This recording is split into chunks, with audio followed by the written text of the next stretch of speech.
Friendship isn't about who you've known the longest. It's about who came and never left your side.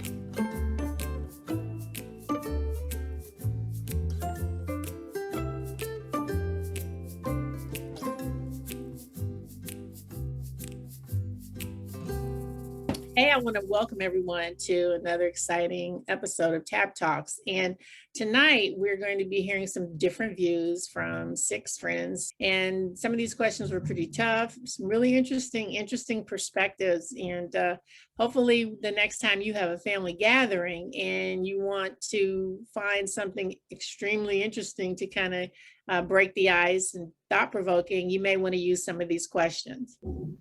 Hey, everyone, this is Dr. Michelle, and I want to welcome you to another exciting episode of Tab Talks. And tonight, we have 6 friends answering 6 tough questions. So we've got Sandy. Hey, Sandy.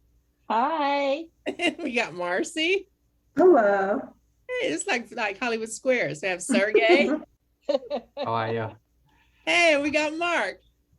Good afternoon. Oh, and we want to thank Curtis. And Mark's got the football field, so he looks like he's in a fun place, so we'll see. Okay.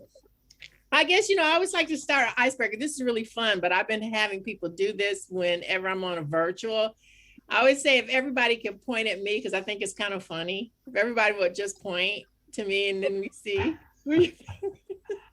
Hey. Okay, that's pretty funny. Hello. Yeah. That's Okay, the visual. See, I can point at me. My finger looks pretty out of size. Oh, did you do your nails? Yeah. Right. That's the setup if your nails aren't done. Okay, we got some tough questions, and I'm not gonna softball you guys, so we're gonna get started. Okay, what would you do if fear was not a factor and you knew you could not fail? So who wants to start? I'll just light up the board. Sandy, you want to start? I'll start. I really did think a lot about this. There are a lot of things that I could have said, but something that I used to do, I used to lead praise when Jim was pastoring, but I was always scared to death. And so I would like to be able to sing without fear, with passion, and with anointing, truly. I want to sing. Okay, we're going to put you on Star Search. That kind of thing? No. Just sing at church? Well, you have to get back in church before you can do that, because I haven't found one yet. Okay. Hey, Mark, what would you say to that? Oh, that's a tough one. Hard. I guess I would say that I would probably maybe go scuba diving. I love the ocean. It's probably to be on the ocean and the beach is like my favorite place in the world, but actually getting into the ocean, I'm terrified. There's a bunch of things in there that can eat you and sting you and kill you. So I guess if I could, I would probably go like deep sea diving and go underwater and, view like old shipwrecks and things of that nature. If I knew I wouldn't die. If you knew you wouldn't die. Okay. No, not going to fail. Okay, Marcy. Actually, there's a business idea that I believe God has placed into my heart that I'm actually working through details of. And honestly, if I had no fear and no anything, which actually probably at that point right now, I would get in a position where I leave everything and go all the way in on this business idea. So, wow. Yeah. Okay. I agree with that. I also was thinking about, I would start a business definitely. Because if one wants to make an impact in life, I mean, starting the good business would be it. Although on the other hand, as I was thinking about this, I was thinking I would just do drugs, a lot of drugs. Because think about this, whatever the hidden desires I have, even I don't know I have them, they could all I hope your come true. boss is watching this. I mean, all those desires can come true. And then if you knew you wouldn't die, yeah. You We knew could there'd be meet a again and he consequence could, for he that. could give us a Right. Well, it report of says how you was could it. not fail. So I kind of assume no consequences.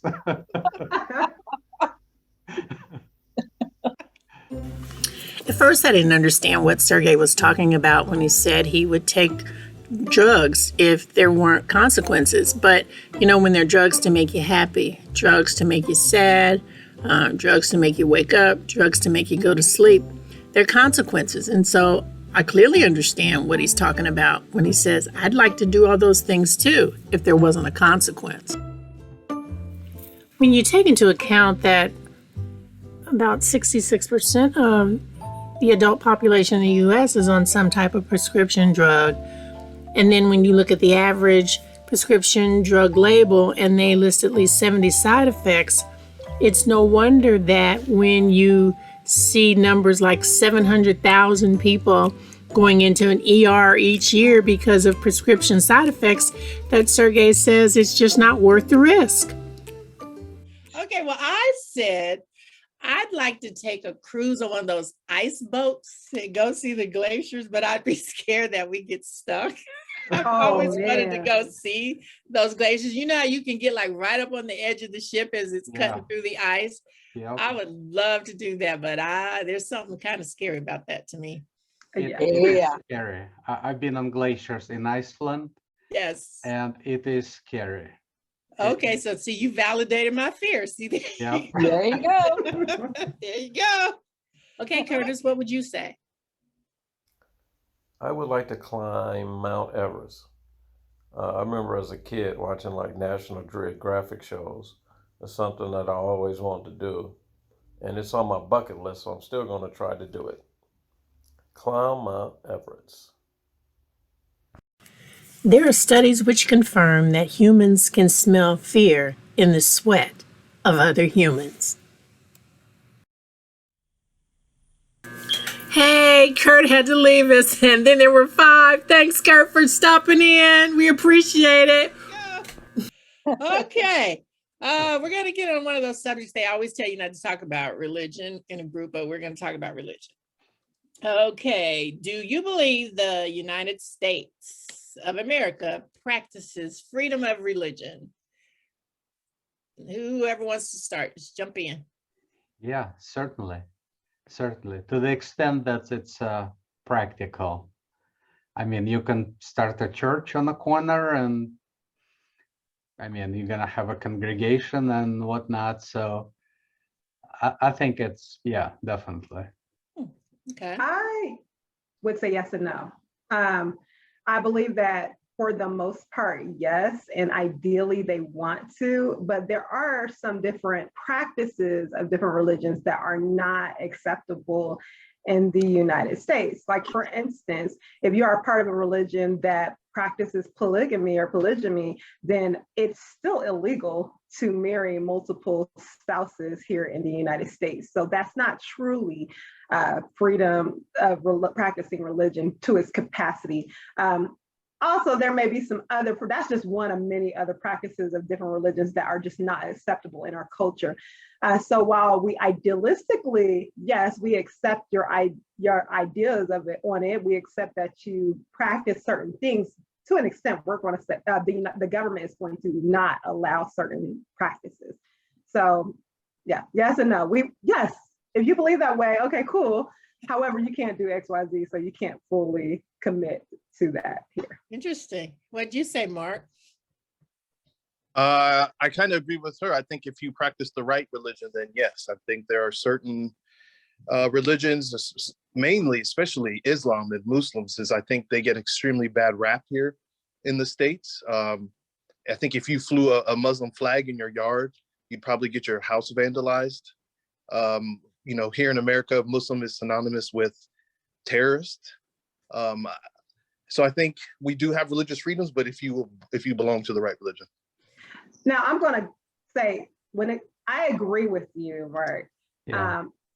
But I think that's more of the cultural acceptance of it, more so than the U.S. government acceptance of it. That I think the U.S. government will accept Muslims, but us as people have a harder time accepting it. And we're having a hard time as a culture accepting that as their norm and respecting one another. We have a long way to go as a society to respect one another's freedom of anything, the freedom to think, speak any way that they want to. So yeah, which is really sad, but I think that's more so of a cultural thing than a governmental thing.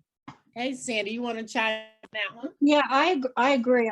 I do feel that the government can interfere, like, and I can't back this up with anything because I really didn't look it up, but like, I believe that we do need to respect and we need to honor people's beliefs.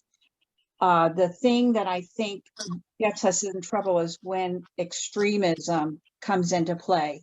Like, not all Muslims are extremists. We had some that attacked the United States on, September 11th. But that does not speak to the major race or the major religion of Islam. So it's extremist. It's in any religion, I think extremism is in trouble. And like Sharia law, I don't think that's permitted by law here in the United States. Is it, Michelle? Do you know? No. Sharia law, because I know that's that is some of what is practiced, but I don't believe that is the government. I believe would intervene and not allow that. I think there would be consequences if someone was to implement that.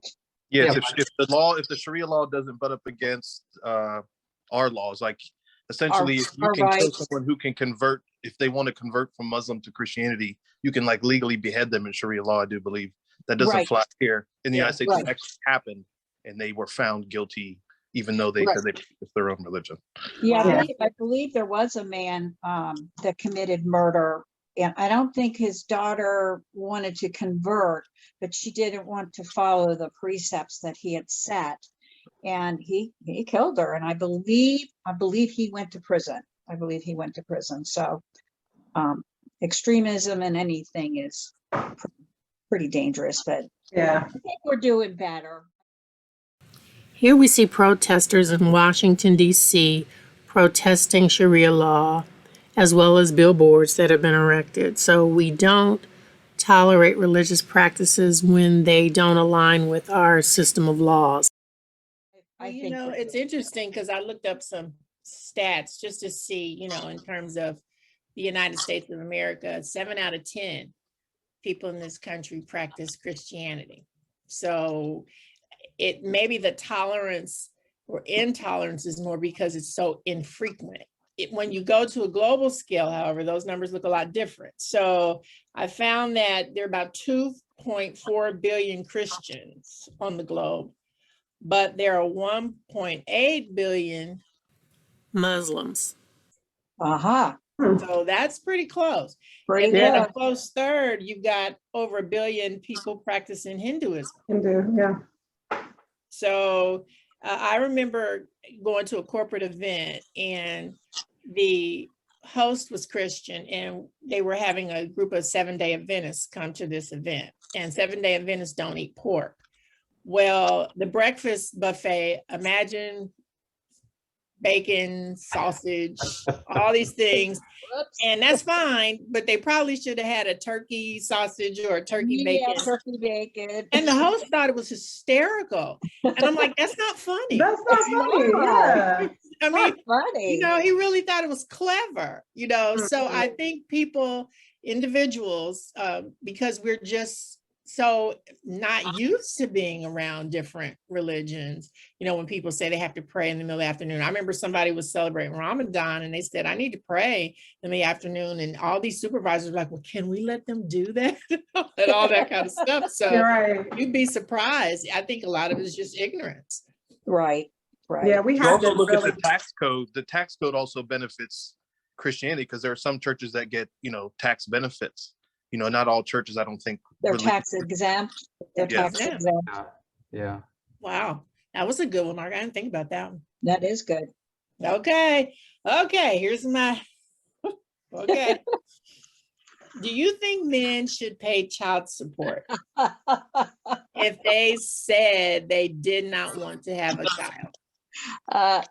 I'm gonna start one of my guys. I'm gonna start with I think you should with start with your me. back. Yes. So I speak for all men, and I'm gonna say no. Just, just kidding. No, I think people that don't have kids, that all have to pay child support. Because I mean, kids are the future. And if I choose not to have kids, it kind of simplifies my life now. But I mean, once I get old, who's gonna pay for me when I'm old? So Darcy, okay. That's interesting. So you would say yes. absolutely. I, Because I mean, I- children's kind of our common, I don't want to say burden, but it's our shared responsibility. yeah. That man a star. Okay, Marcy. So over the years, my views on this have changed. I do believe, and there was the point in my life where I would have said no. However, I now believe, yes, that they should. And part of the reason why I believe that they should is that, well, besides the fact that that is their child and they should financially take care of their child, it was not the woman herself who laid down and made that baby. But I believe that men and women both need to take accountability for their decisions that they make. And I feel like if you are forced to pay child support. Now, first of all, let me start by saying I don't believe anybody should be forced to pay child support if they can make an arrangement with the other parent to make sure that the child's needs are taken care of. Here we can see how child support varies based off of the state that you live in. I found this interesting. Like in New Jersey, you're paying $424 a month, and you just go and cross the bridge, go into New York, and you're going to pay twice that. However, if they are not doing anything to make sure the child's needs are taken care of, I think they should pay child support. And hopefully this is a way for them to take accountability and to not spread so many seed all over the place. We're being so reckless by not either abstaining or using protection or being with a person that we actually plan on spending the rest of our life with to create children.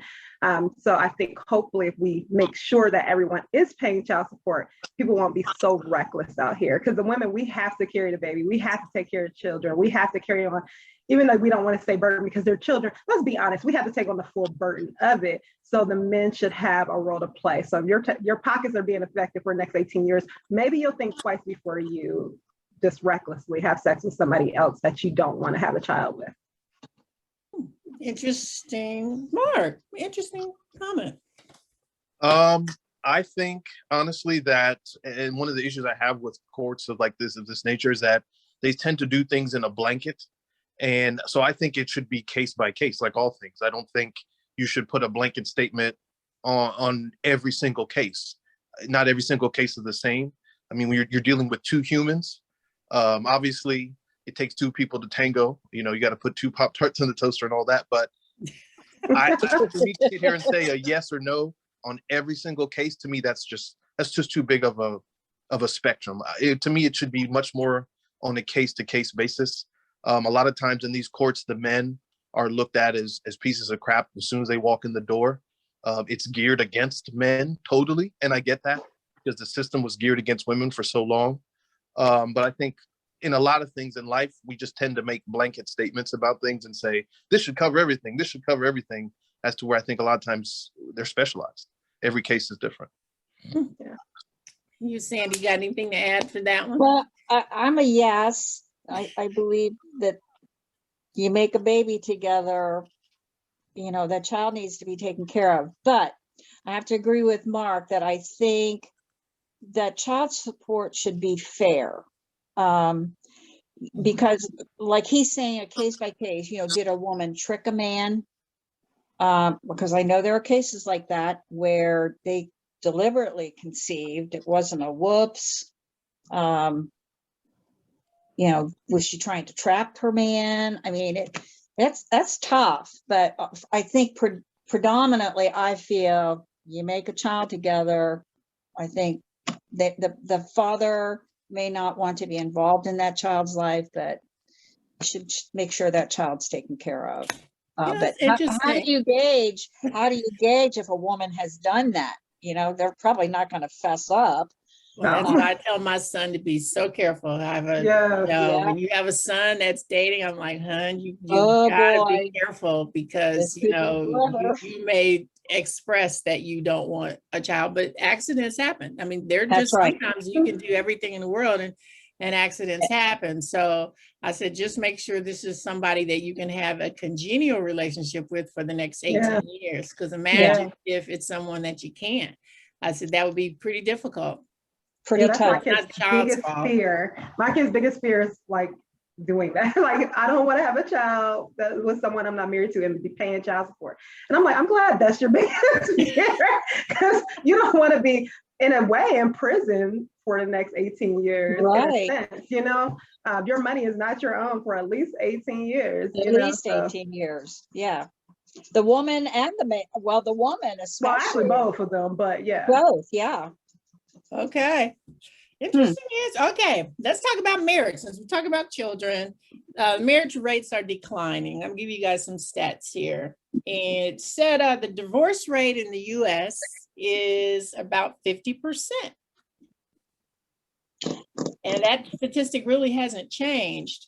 And there are a lot of, obviously, children that have come from divorced parents.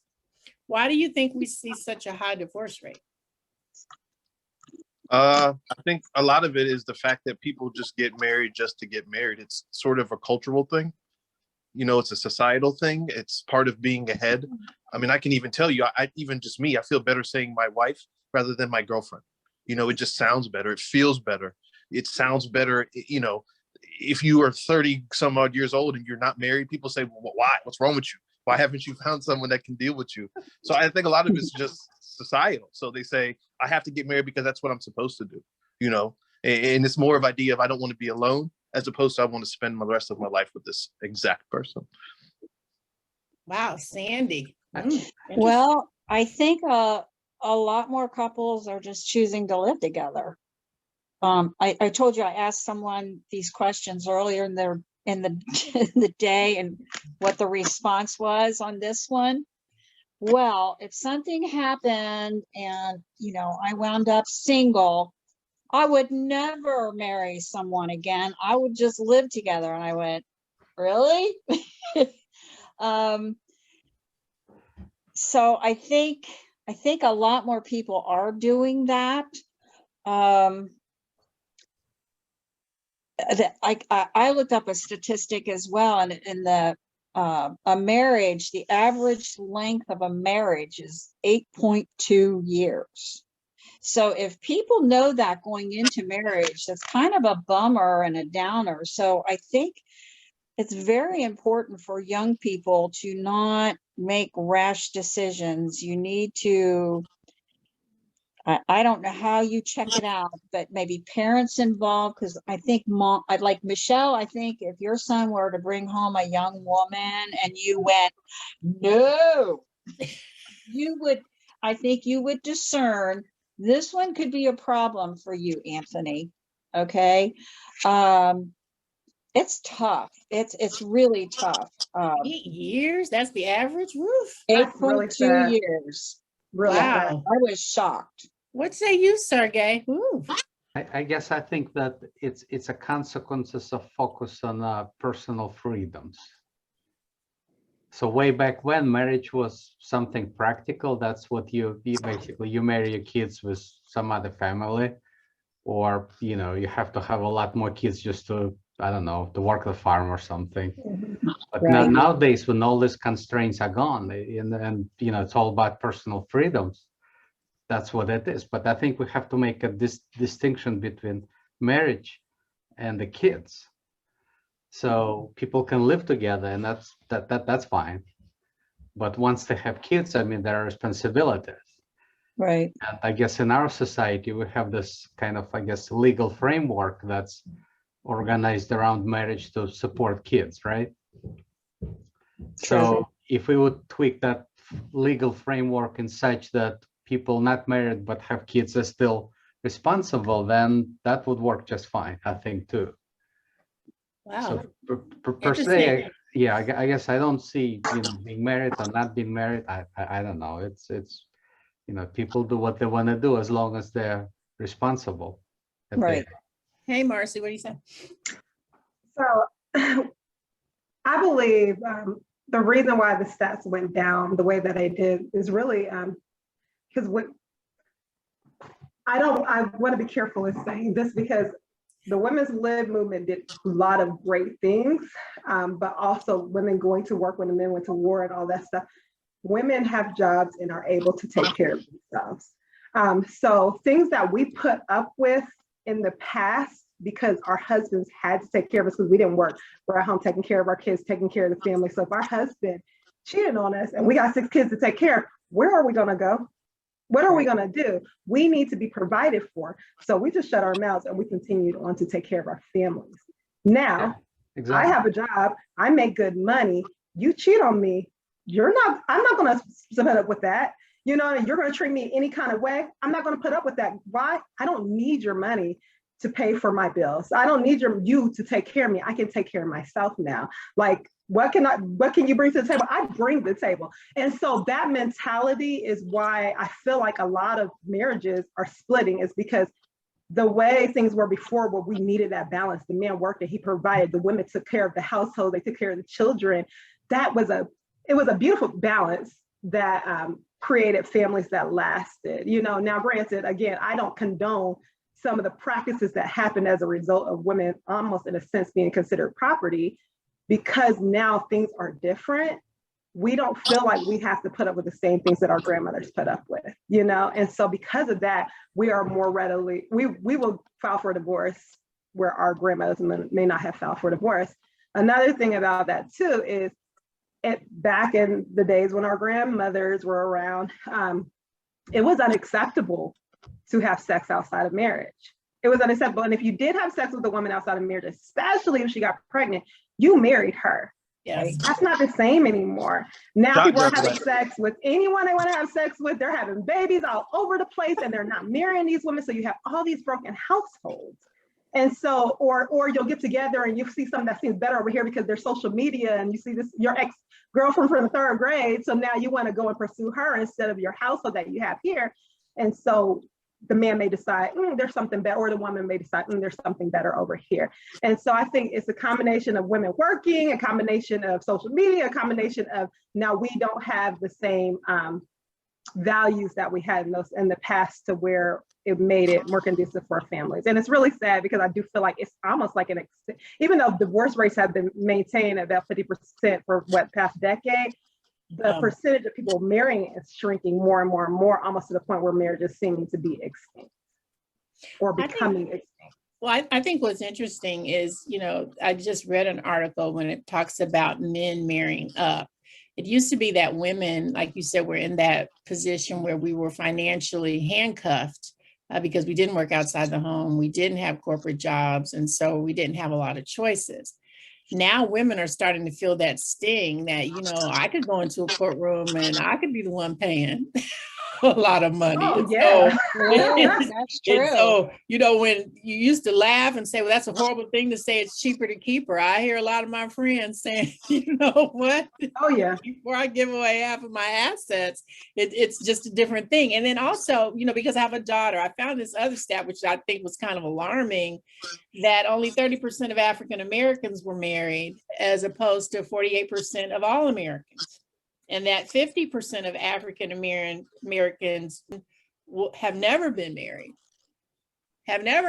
and as compared to 34% of all Americans. And in fact, African American women, they're saying, are having the highest divorce rates because of a limited number of acceptable mates. And so instead of us waiting or thinking we can date outside our race, because we've been reluctant to do that, we pick wrong. We pick very wrong, and then we end up having the highest divorce rate. So sisters, I guess I'm saying to you, if you find a good man, I wouldn't be looking for some of those superficial things. I think you got to stop looking at race. You got to start saying, if he's a garbage man, I'm not going to marry him. If he's a decent man, and he comes home every night and you don't have to go looking for him, I think we need to start making different choices. There's You guys another have some statistic. interesting questions. It's interesting Yeah, answers. I had seen another statistic, I want to say last week. I feel like it was, I don't know if it was after this or before I had knew about this, but I was looking at the statistics of marriage years ago, like back when my grandmother was alive. And actually they said it was a higher percentage of Black women marrying to white women marrying. And part of it is or Black couples to white, we needed one another. Yep. But now it's like we almost feel like we don't need one another. And we're oh, let's bring up another thing. The Kevin Samuels era and all that stuff like that, that's causing so much division and strife between women and men, you know. And it's like where we needed one another, it's like women are like, well, I want a high value man. If he's not high value, I can't be with him, even if I'm already married to him. And men have to have this certain standard. So there's so much combativeness between couples as African Americans, which is really, really sad and really hurting us as families as well. Well, and I think you're going to see more prenups too. I think you're going to see more middle class people doing prenups. Say, you know what? You know, we may have built this together or we may not have built this together, but I think at some point we had to be adult enough to say some of these billion-dollar divorces, you know, it's getting a little bit ridiculous. Yeah, for sure. And like I said, even though someone also mentioned, it's the courtship. I talk to my wife about this all the time. You know, when you have a wedding and you ask for a gift, even that has changed. You know, back in the day, you have wedding and you got like coffee makers and you got all these things. And it's like now, I've lived with my wife years before we got married. I don't need a coffee maker. I don't need all these. I don't need a dineware set. I have all these things because we've lived together for 5, 6, 7, 8 years. That's where back in the day you would court someone and then you would start your life together and you would move in and buy all these things. And it's like, you know, just even simple things like that. You know, I have everything I need. You know, give me some money for my honeymoon. You know what I mean? That's what I want in my wedding. I just think that with a lot less financial constraints and a lot more freedoms, I think we're looking at the brave new world coming. Well, I think our kids now, they just want to know they're in a relationship where there's freedom, that you're not there because of some obligation. And I think when a couple does get married now, if they've had a good relationship before that, they're like, we're past the point of being obligated. We really want to be together. We just really want to be together. It's not because it's a shotgun wedding. It's not because, you know, all these other things that used to propel people into marriages that they weren't ready for. So, but I feel like even that, as noble as that sounds, I feel like this off of that butterflies in the stomach. I just really want to be with that person, you know, lovey-dovey feelings. But when things get real, they don't have that sense of obligation. And so that's another reason why people split up. Since it was a business arrangement, we had a family to take care of, we have a dynasty to take care of, and it's just not that same. It's like when those butterflies and I just want to be with this person goes away, the person gains weight, this, that, and the other, it's like all of a sudden they don't feel that sense of obligation that our grandparents had. Well, you actually are seeing that kind of language in prenups now about weight gain and, and so like, oh boy, would I be in trouble. Oh man, when we all. Okay, we're gonna isn't that a benefit of getting married? You can let yourself go. Well, no. Yeah, then you wake up and like, who's that? Right. Oh my goodness. Then there comes divorce. Okay, I want to thank Annette White. She actually has a website that I actually found some of these questions, and she talks about your bucket list journey. So if these questions were appealing to you, please go to Annette White's site. There's some more interesting questions that I think if you're having any discussion groups at your house and you really want to be able to get into some topics to really get people's blood flowing, check out her blog. And Annette, shout out to you and thanks for allowing us to use your questions. Thanks for tuning into Tab Talks. Good night. Tune in next week when we finish answering our questions.